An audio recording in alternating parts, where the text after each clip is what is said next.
I spent the last few weeks talking about what I feel is my very tortured relationship with both of my adopted children, each one tortured for different reasons. And I'm going to move on. I started a little bit at the end.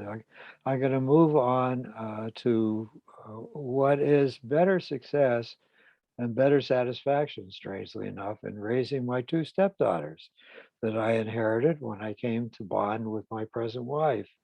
I said some things about it last week, and then in the interim, it seemed to me I think I need to give more context. For instance, at one moment, I talked about the early meeting of my present wife and the first time that I had a chance to see where she lived and how she lived. And I made some comments about that and said I was very surprised at what I was seeing. I want to amplify that some, and I want to talk about the fact that those kids were embedded in what had to be a sensibly created step family, and they were also buffeted by continuing turbulence between each of their new parents, their biological mother and their stepfather, turbulence between those two people and the spouses they had separated from. So the context and those forces had something to play with how my relationship with the young people unfolded, for the better and for the worse. Uh, I've had plenty to say about my own life, the disappointments in it, and some of the handicaps and limitations of the marriage, my own marriage, and how I came to make a decision to leave and finally find the courage to start a new life. I haven't said much of anything about my connection with my present wife, how that came about, what I learned about her, why she got a divorce, and what happened moving forward as the two of us tried to put our lives together. And before I want to talk about my relationship with the oldest of her two children, I think I want to say some more about that. I did not know that she existed at all until about a year and a half before we became started to become involved with each other. She was not a member of any group I belonged to or any network I was in before a sudden day that took place. Yeah, I think I'll comment on that. I was not in any mood to meet her, to embrace her, or to do anything with her except to stay away from her when she showed up in my life. I was in the terribleness of my first marriage. I had had two love affairs while I was in that. Each one had been both sustaining, chaotic, and disappointing and hurtful in their own respective ways. And I came to the conclusion that, stupidly enough, or wisely enough, that adultery was not a good way to stabilize a bad marriage. It just created its own additional set of problems, and it was not a panacea for anything. And I made the decision, it was a very stupid decision, that I was going to redouble my efforts to see if there was any way to salvage the marriage.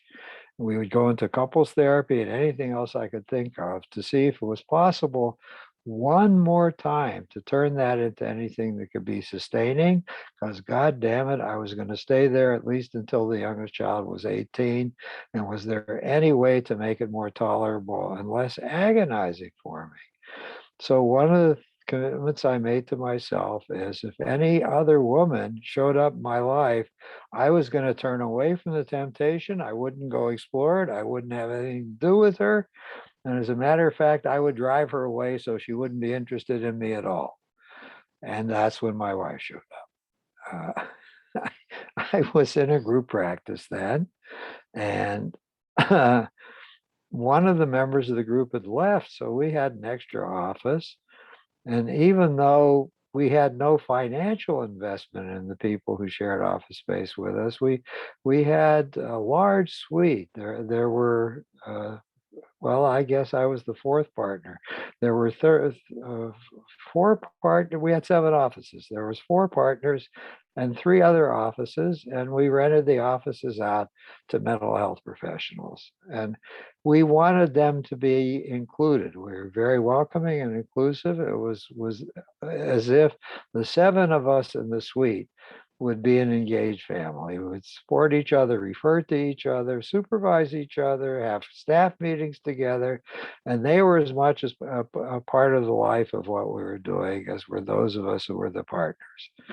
So we had a vacancy. One of the people who had rented one of the offices had moved on and gone elsewhere and was no longer part of our surround. And so there was an office for rent, and one of the other associates knew somebody who might be interested in renting the space.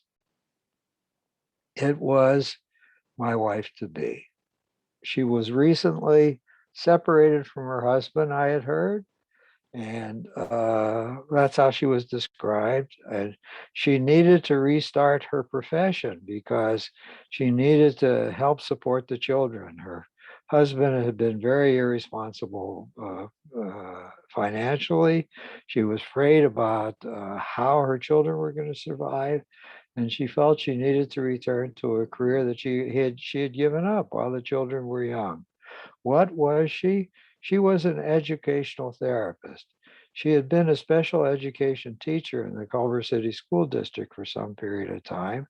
And then she had been asked to start tutoring other children. She had taken some courses in child development, and she found she had a taste for working with children who had educational handicaps of one sort or another. She could tutor them very well. She could tune into what the deficits were. She could inspire them, and get them to work better and achieve better. And she was very much in demand when she closed that down so she could begin to have her family. And she decided she wanted to try to open it up again. And she didn't like the model of going to people's houses and having to commute from one place to another. She thought she would be like any other professional, and she would have her own professional office, and the young people would be brought to her to do the work with. So she was looking for office space. And we had a vetting process. We wanted to get to know the person before we agreed to try to execute a lease with them. We wanted to get them to tell us something about themselves and their work, what kind of work they did, and their philosophy of how they worked. We wanted to ask them to come to a staff meeting and see what kind of things we did with each other and see if they would like to participate and what they could contribute. So we had this several step vetting process, and she came for the first time. The first time was to have at least 15 minutes with each of the partners, just talking to us. And then after that, to come make a presentation about herself to everybody. So as soon as it was my turn to spend my 15 minutes with her, I was very obnoxious with her. I asked her hateful questions. I was like a porcupine sticking quills in her. And I wanted to make sure that she would know that I was an asshole and not worth her time, and no flirtation would happen. And if she attempted to, I would just escalate how nasty and rotten I was to her. I was very effective and successful, by the way. Then she came and made her presentation, and as all of us were listening and asking her questions and commenting on what she was doing, I was sure to be sarcastic and nasty to her about some of the things she had said, and I managed to do that. She promptly left. She had already picked up a part-time position at Cedar Sinai working with special needs children. And she went to see her new boss, Saul Brown, the chief psychiatrist there. And she said she vented to him that she had just vented the most horrible person she had ever met. And she couldn't understand how anybody could come and see me for psychotherapy based on how I was conducting myself. Uh, he was confused because I had met him on occasion, and he told her I had a very, very nice reputation as being a very kind and decent person. He can't understand what she was reporting to me. So be that as may, we proceeded, and we did take her in. I didn't want to blackball her. I had compassion for her. She needed a space, and we gave her the space, and she paid the rent promptly. But I continued to avoid her. If I started to pass her in the hall, I would turn around, go in the other direction. If we went into the secretary's area, because there were boxes there where our mail was put, where messages for each other were put. If I bumped into her in the secretary's area, I would grump something and get out of there as fast as possible. The truth is, I was very drawn to her from the beginning. I really was trying to throttle something in me as well as something in any expectation or hope she might have had. I did begin to hear more gossip about her. The good friend who had invited her to come once started talking to me about her. She was trying to do matchmaking. She was trying to get the two of us together. I found out later she had told Hermine one of the reasons she wanted Hermine to come to the place was I had a horrible marriage and maybe she could liberate me from my terrible marriage. She thought we would do very well with each other. And maybe that was part of the draw that got Hermine to want to come and rent an office in the damn place. Well, that her old strategy wasn't going to work, but she did tell me something about what the divorce was all about. Hermine was married to a young attorney. Let's see, how old was Hermine then? She was about 30, no, 28, 29. I was in my early to middle 30s. I was 5 years older than she was. And she got married young. She had been a student at USC. And in our generation, you tried to get married. You found your mate in college and you tried to get married at around the time you were going to leave school finally. The crowning glory was to find a spouse while you're in school. That was particularly important for young women. So she had gone first to, where'd she go? Oh shit, I'm having a senior moment again. Uh, it'll come to me later. She was enrolled somewhere else in a liberal arts program, and her parents wanted her out of there. There were the female to male ratio was much too great. There were many too many female students. And besides, this was a very upper class Gentile student body. And she needed to find a wealthy, smart Jewish young man. And the pickings were not very good there. So they insisted she transfer out of there and transfer to USC because that was a fertile field. There were lots of very wealthy, very rich, very bright Jewish young men who were going to make fine careers, and SC was a good stamping ground for meeting somebody. And she had. She had met the son of a very, very noteworthy trial attorney who was here in Los Angeles. He was very successful. He had very wealthy clients. He had rich clients in the entertainment industry who were very noteworthy. He had entrepreneur and capitalists as his clients. He was a very well-known person who got written up in the newspaper because of his cases frequently. He was filthy rich and had a wonderful house with a swimming pool in Bel Air, where the young man had grown up. They had a butler in residence and full-time gardeners. They were doing very, very well. And she found her husband very bright, her husband to be. And he had already been admitted to law school and they started getting serious. He was going to follow in his father's footsteps and go work in his father's firm. So she married him. She fulfilled her parents' desire and he went to graduate school at USC Law School and they moved into student housing on campus there.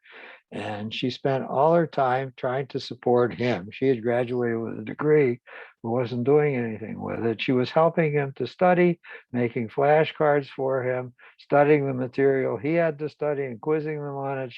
She was like a student assistant to the professors she had and was helping him through law school, which he did.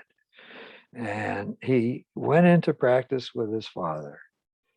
Things, by that time, she had had the first child. Things were not feeling good, though. His father was increasingly angry with him. He wasn't doing things right. He was missing filing dates on pleadings. He was giving paperwork he had to do a light touch and wasn't taking it seriously. What he really wanted to do was get Asian rugs for his office and very fancy furniture and maybe get some nice, expensive original pieces of art to hang in his office. He was a spoiled rich man's son, and he was not putting out sufficiently. And the father started to chastise him and told him he had to improve his game or the father wouldn't keep him around. The father was very serious. Father finally put him on probation, and then the father actually fired him. He got fired by his own father. He would not tolerate his working there anymore. And the young man took out a big bank loan because he had a good credit rating, and he opened his own office. He was going into practice for himself. Now it got even worse. He had some kind of hippie idealism. He hated charging people. He wanted to have very poor clients that he would represent and not have to charge them anything. So uh, one of the clients he took on was pot growers and pot dealers because he was very much in favor of the psychedelic movement and he thought they shouldn't be persecuted and he would represent them in their criminal trials.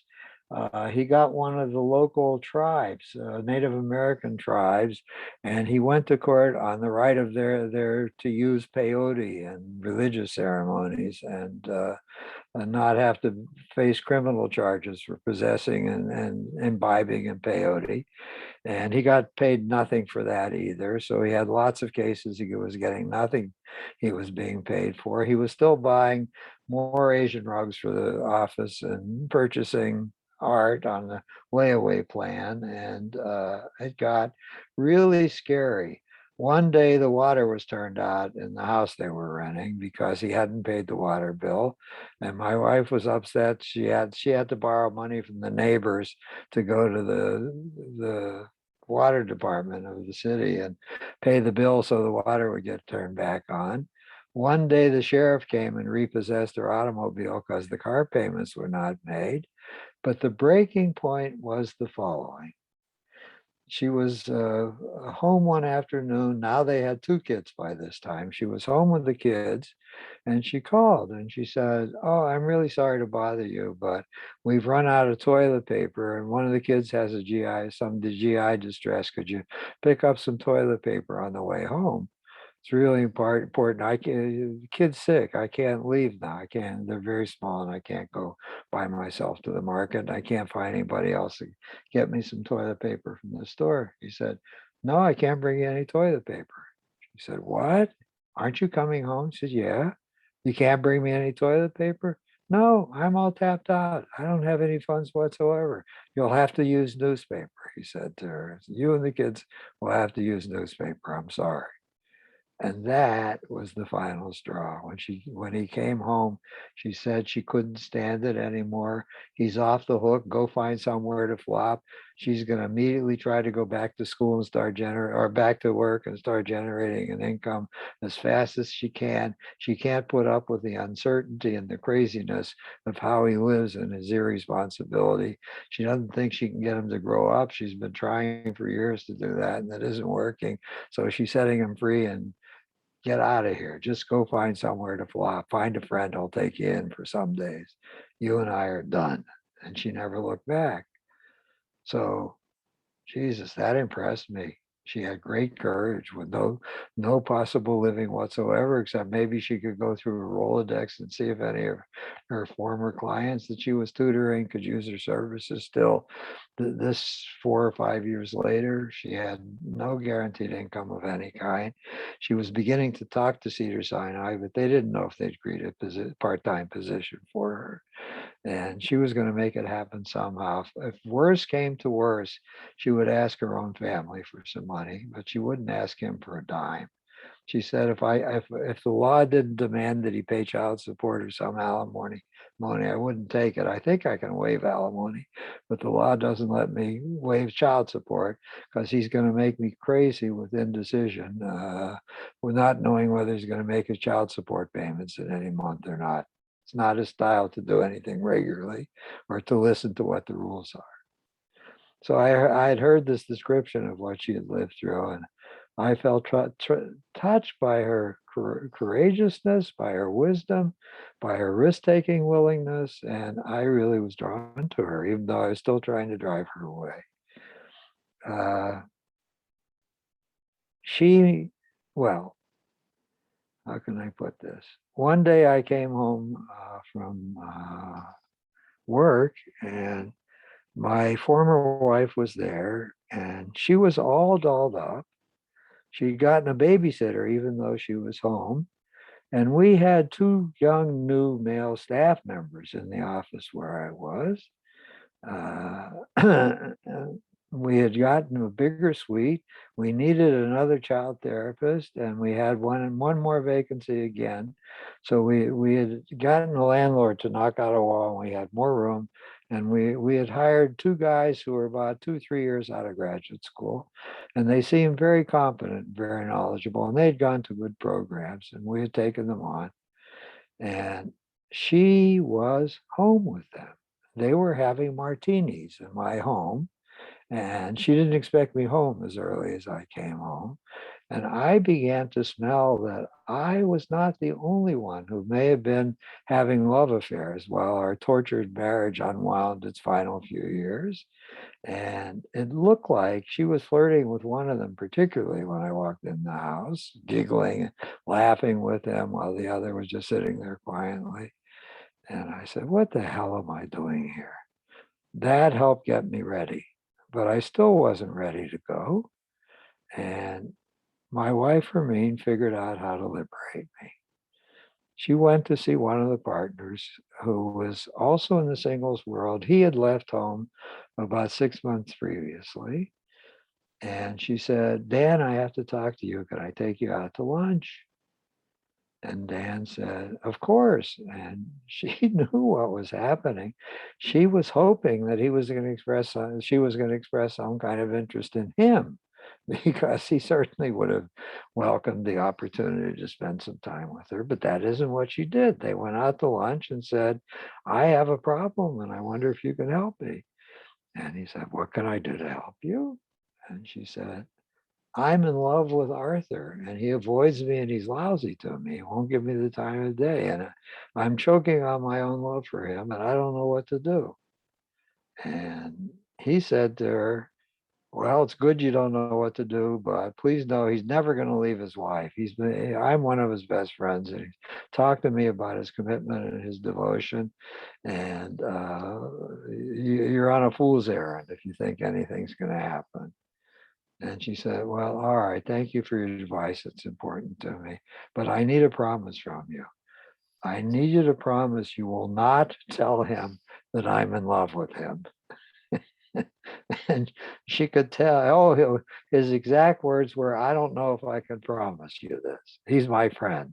And she knew immediately that her ruse was going to work, and he would go quickly from the lunch he was having with her. And in my first break, he would tell me all the gossip about what he had heard from her. So I heard that, and I was really hurting bad now. The temptation to move forward, because she almost announced she would receive me with joy if I moved forward. The temptation to move forward was becoming overwhelming.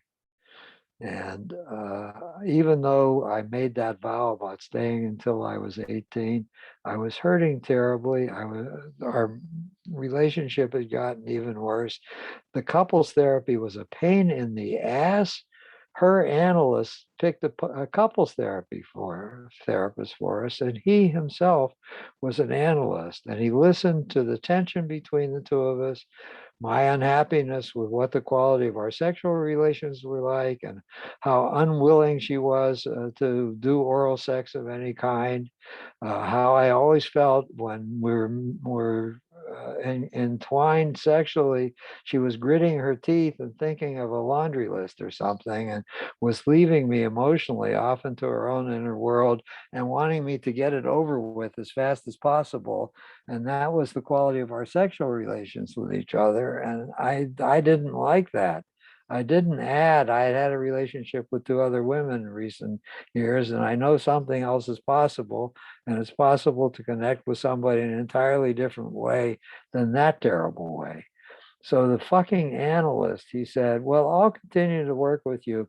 But he said to me, what you really need is to go back into analysis. She's in analysis now, but I believe in analysis, and you need to go work on yourself.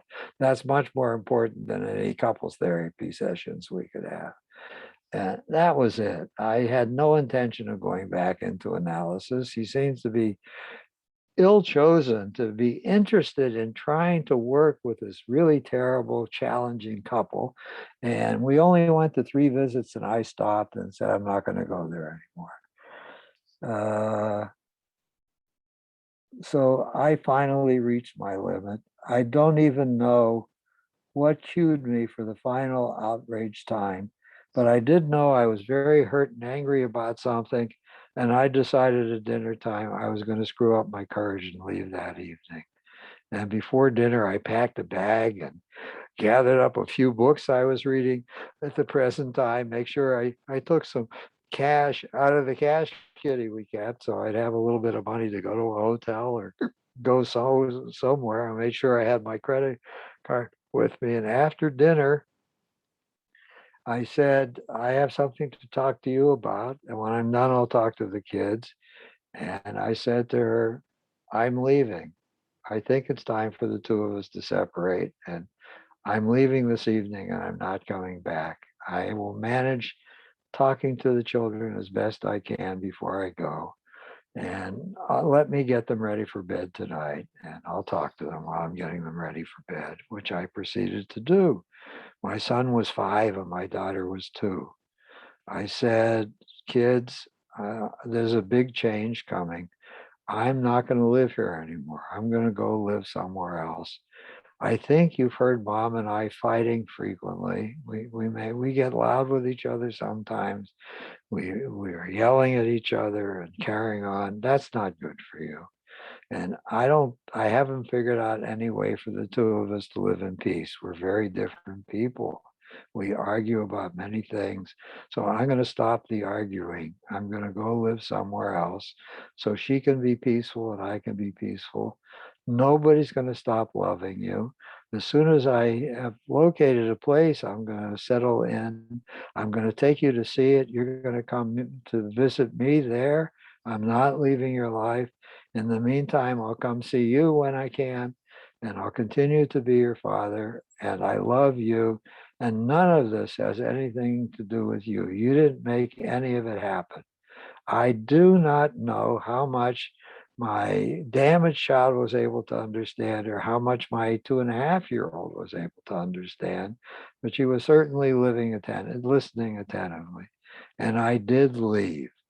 I went to a hotel, a lousy motel. I wanted to save money. Went to the crappiest motel that was close to where we lived just to have some place to sleep that night. And I started hunting for apartments the next day. And I came down with the flu. I'm not surprised I came down with the flu. With that much stress going on in my life, I know immune systems don't work well when there's illness, when there's big points of life stress going on. So the next day I was feeling like crap, but I decided I was going to take her up on what I had heard. And I wrote her a haiku. And the haiku is, broken leaves tremble on winter's first sigh, to touch and dance on. Uh, I was inviting her to the dance of the broken leaves. And I put that in an envelope along with a note. I will stop being rotten to you.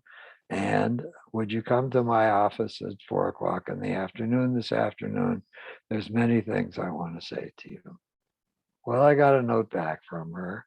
She said, I can't come at 4. Would 5 be okay? And I put another note in her box because we were on different schedules. Yes, I'll stick around later.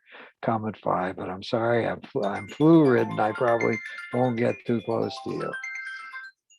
So she came into my office and she said, thank you for the poem. It was beautiful. And I said, I meant every word of what I said. I'd like to start spending time with you. So she said to me, I guess we're going to start having a love affair. I've never had one. And I said to her, I've had too many. She said, I don't know anything about love affairs. And I said to her, I know too much about them.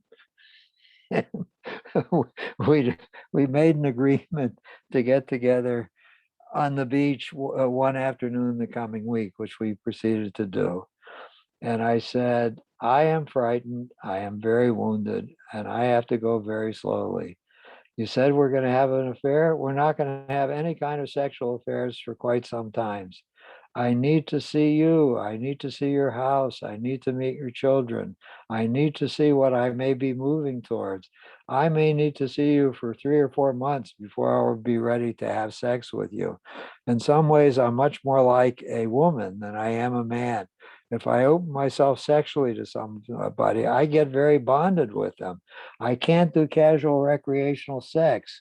So I'm going to have to feel safe and caring and like you're really a very good friend before I will be able to be interested in having sex with you. She said, that's fine with me. That sounds really kind and wise, as a matter of fact. So I liked that. And I went to her house soon after that. I went one early in the morning. When she was about to get up, I was going to get her up. I was going to have breakfast, meet the children, yeah, breakfast with her and the kids, and keep her company while she got her kids ready for school and then drove them to school. I was shocked. I was in a very shabby, very rundown place. I think I said this last time. Here she was married to a rich man. Well, he had no money for maintenance. He didn't improve anything. He didn't try and buy the house. He just let it deteriorate and decay. It was really awful and it was very tiny. The two girls were in their own bedroom. There was one other bedroom and a bathroom. And I started to go there frequently, and it was not comfortable there. The kids were bickering a lot because they were so close in age, and the facilities were not comfortable, and facilities that people could relax into and have some privacy and some quiet, safe space. The second thing that made me feel safe, though, and I will make a wonderful tribute to my wife. I not only got the flu, but as I was recovering from the flu, about 2 weeks after I separated, by this time I had an apartment. I had rented a one-bedroom apartment. I was living there alone. By the time I recovered from the flu, I suddenly came down with a raging fever and I had chickenpox as an adult. I had never had chickenpox as a child at all. I had everything, other terrible thing. I had diphtheria, whooping cough, pneumonia, all kinds of horrible childhood diseases, but never chickenpox. And I was sick as hell. I was running 104 fever when I discovered how lousy I felt. I didn't know who to call. I tried to call some other people. They were all busy. They weren't returning my calls. I got her and I told her what was happening. And she says, I'm coming over immediately, she said to me. My kids are in school, but I'll arrange for their best friend's parent to take them and keep them for as long as they need to stay somewhere else in another house. I may not be able to go home tonight. I may have to be with you.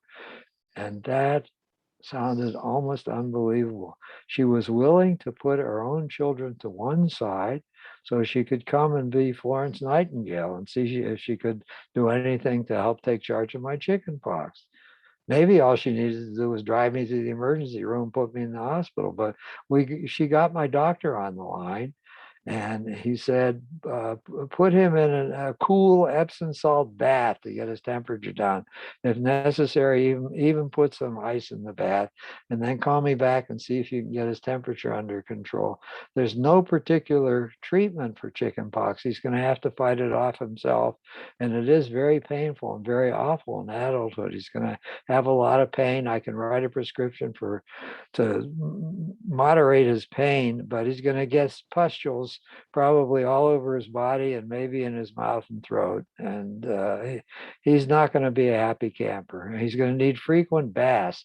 That's probably the only thing that's going to soothe him and help him to get better, with Epsom salts in it. And bubble bath would be okay too. And depending on what his temperature is like, if his temperature comes down towards normal, let it be a normal bath. If his temperature stays high, let it be a cool bath. It's cooling him off at the same time. And he should be in the bathtub at least 3 or 4 times a day. So she decided that she was going to leave the children back where they were with the friend. She was going to stay with me.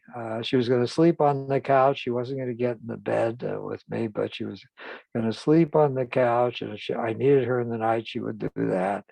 And she would try. I was having trouble eating. It hurt to eat. I did have pustules in my throat, but all I could eat was Jello, popsicles, ice cream, almost anything that had any texture and wasn't cold hurt.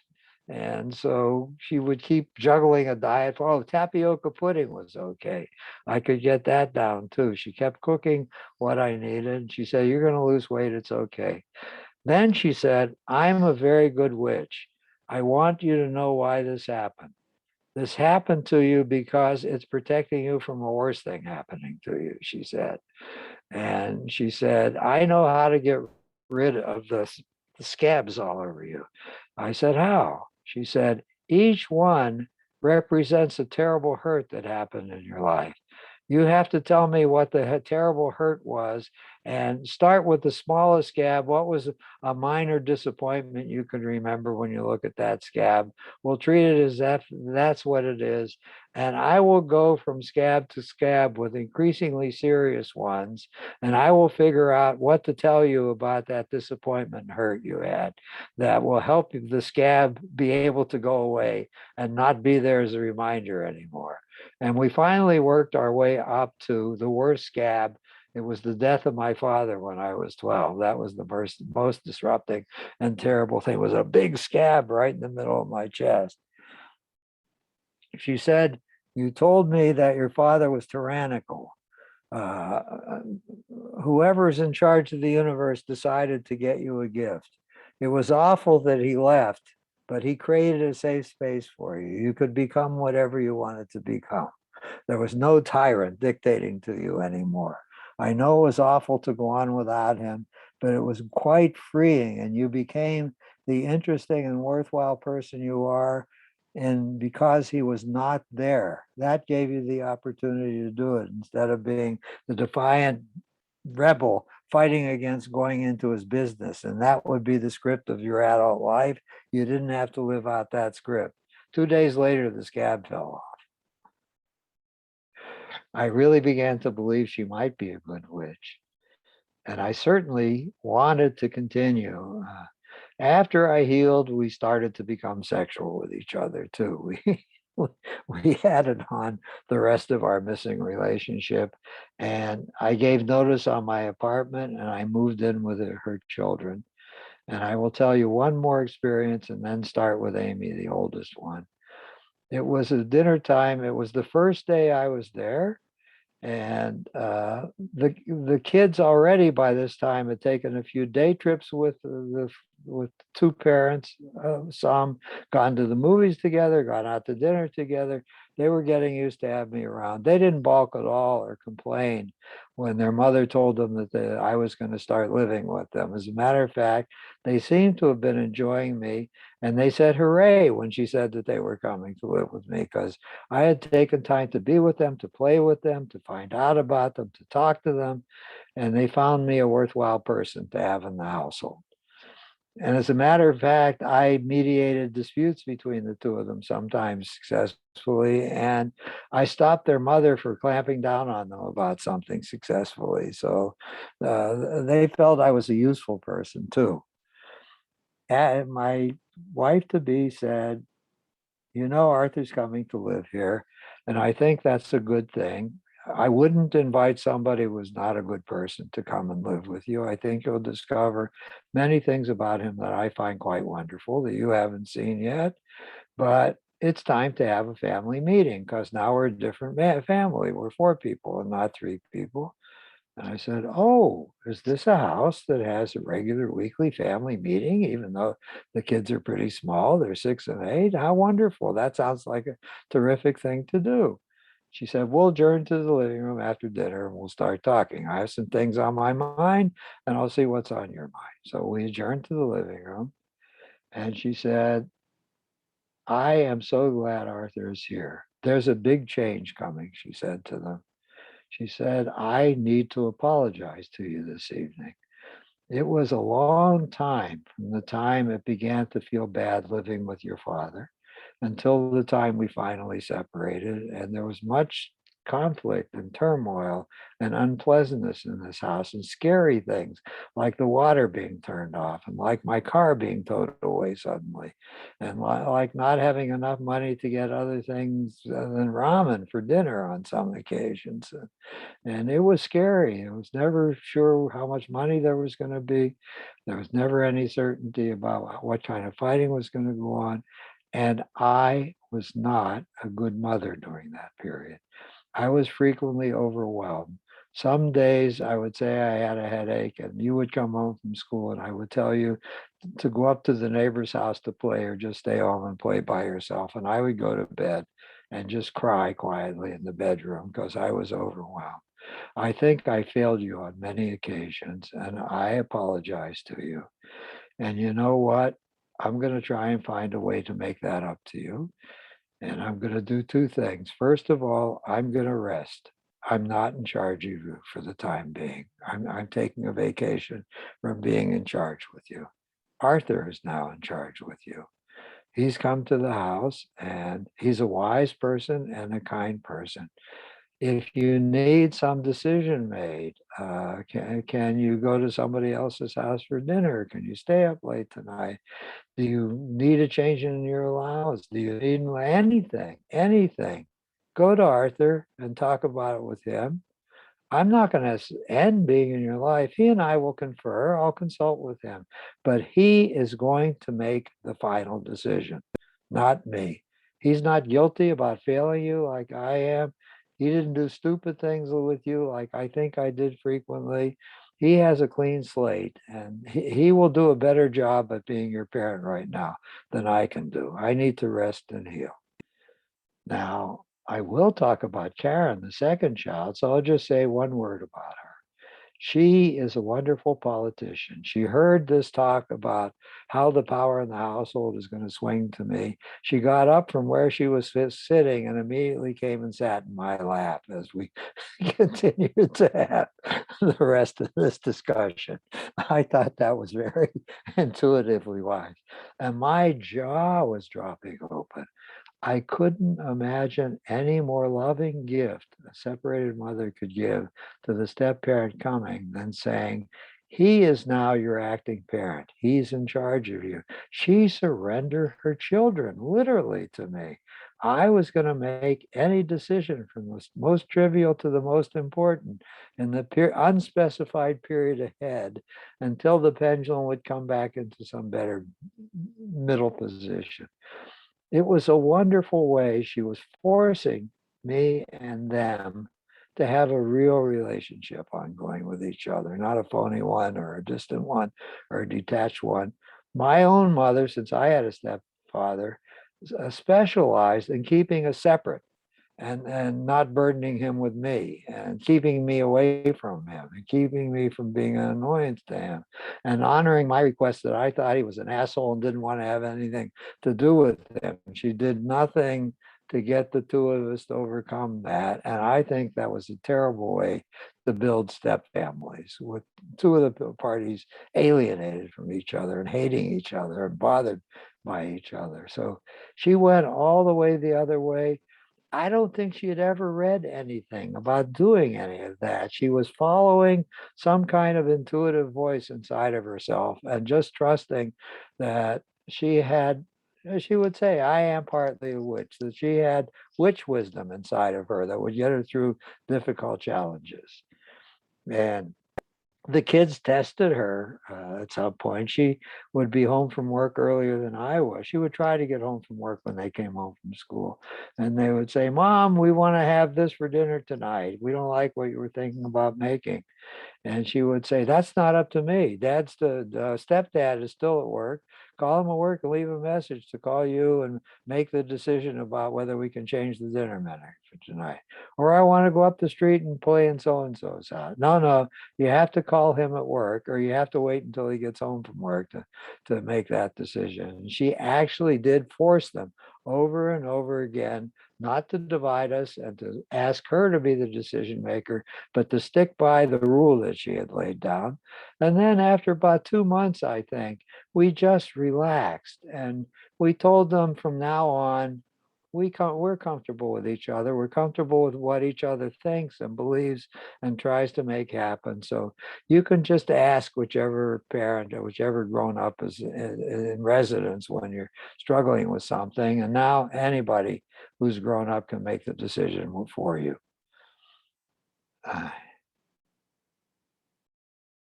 guess one final thing of context, I guess I'm not going to talk that much about Amy. Uh, Amy was over and over again annoyed with Karen. I will say that much about her. Uh, they fought constantly. There was a black and white TV set in their room. They fought constantly about what programs to watch when they had discretionary time. They fought about what the menu for meals should be. If Karen had some problem with something that was going on, let's see, she was in kindergarten, I think. Something was being asked of her in kindergarten. She would try and talk to Amy when nobody else was home. Amy would tell her to get away. She's a pest, and to leave her alone, and would reject her. It was tense and unpleasant between the two of them most of the time.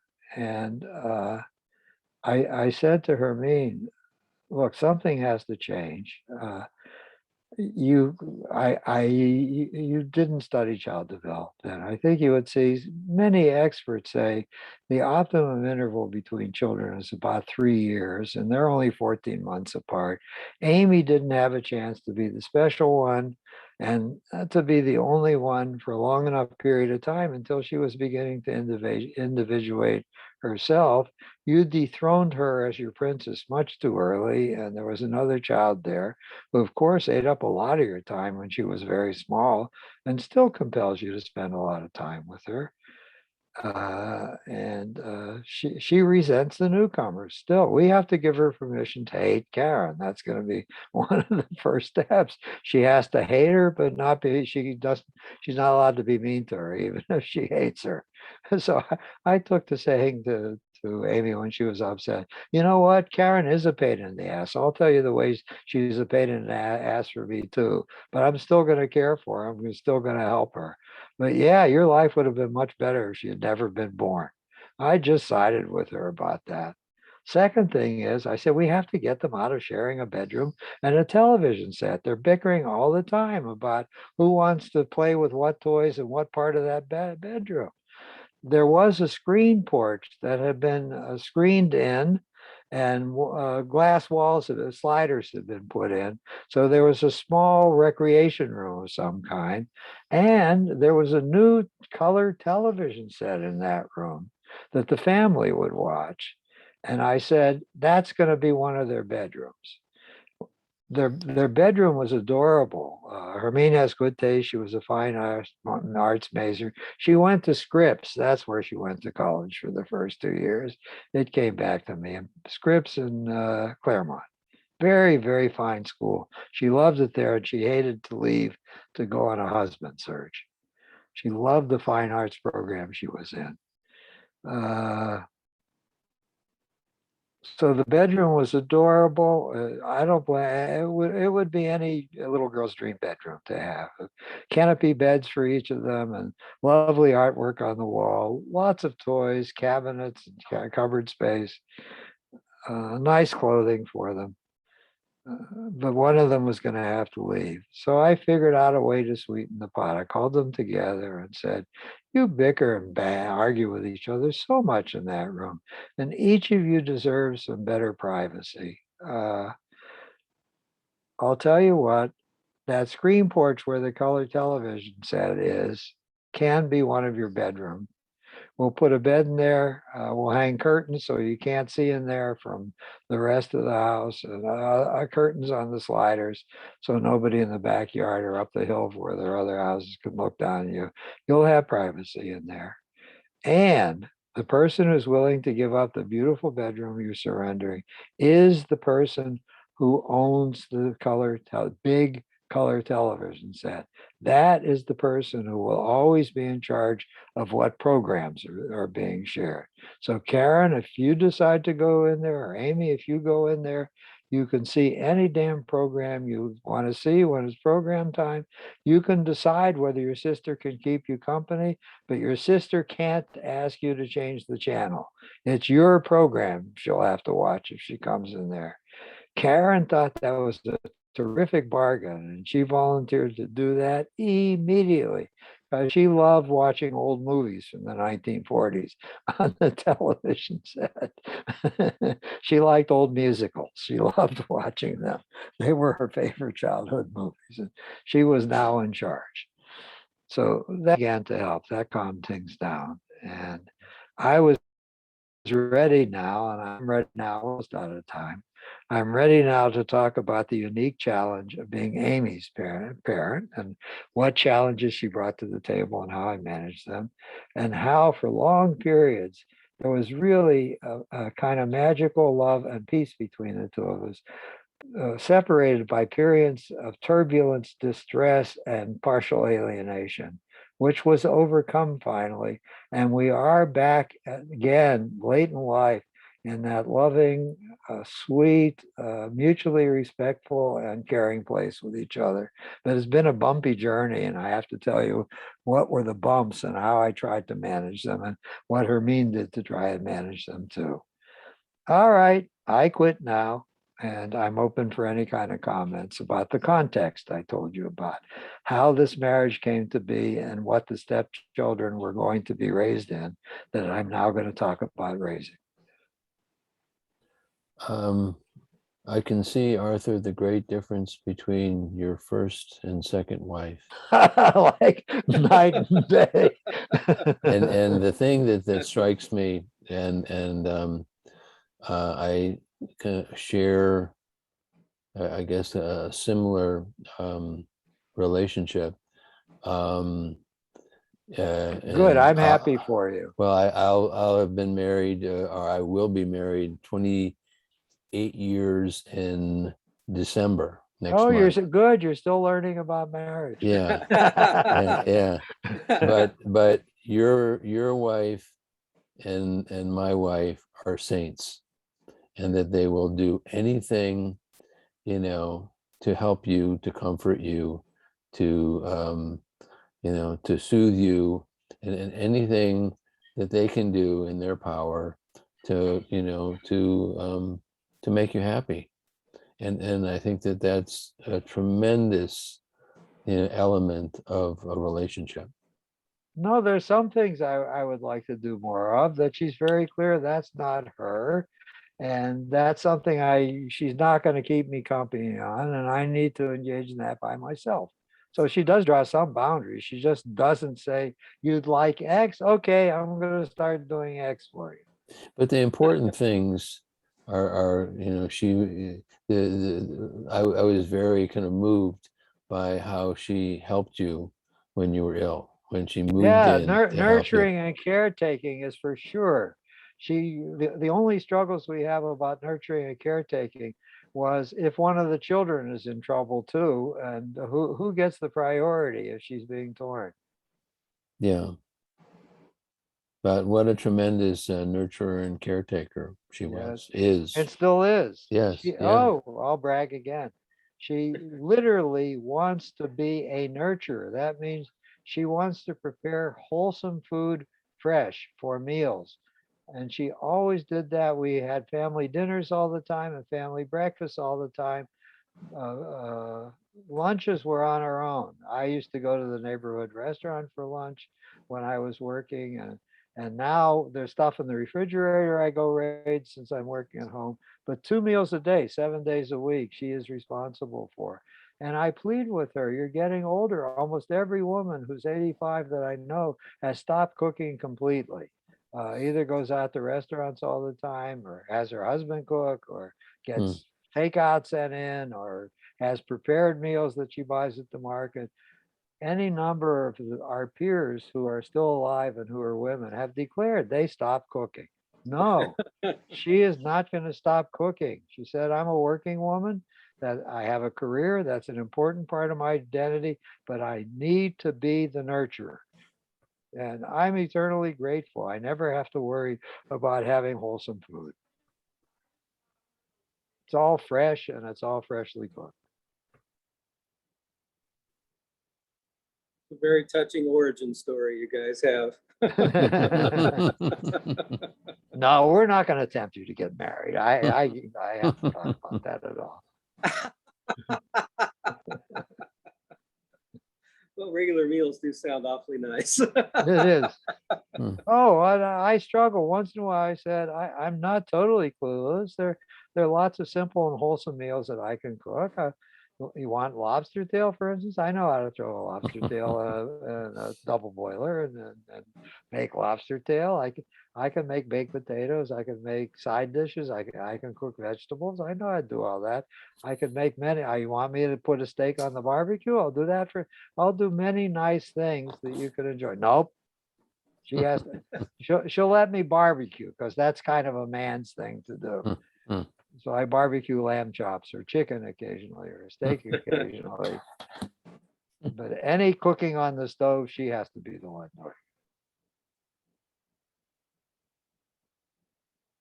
doing. Any other comments, needs, desires? All right.